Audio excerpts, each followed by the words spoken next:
एक समय की बात है। अरब की विशाल रेगिस्तानों में एक गर्वित और शानदार ऊंट रहता था जिसका नाम काल था। काल को उसकी शक्ति और सहनशीलता के लिए दूर दूर तक जाना जाता था। वह सुंदरता के साथ सोने के बिखरे हुए रेतों में घूमता था।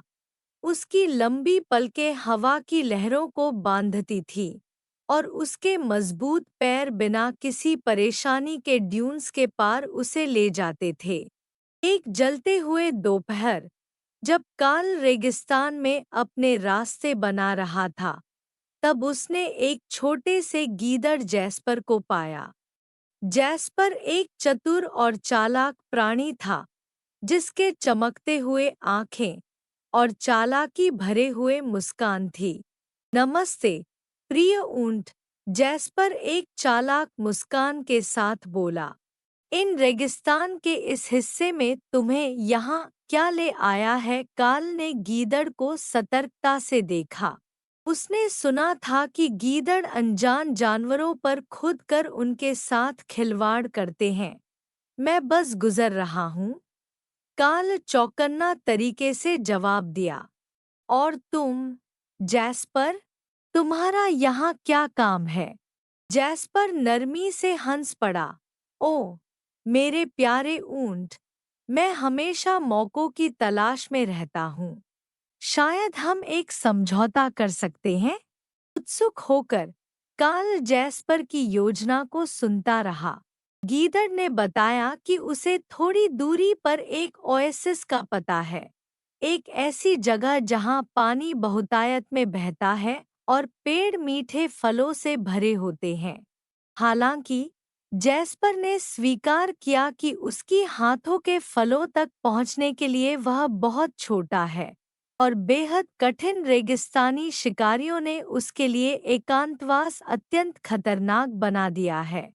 लेकिन हमारी शक्ति और मेरी चालाकी के साथ हम पूरी टीम बना सकते हैं, जैस्पर ने सुझाव दिया। काल ने प्रस्ताव का विचार किया।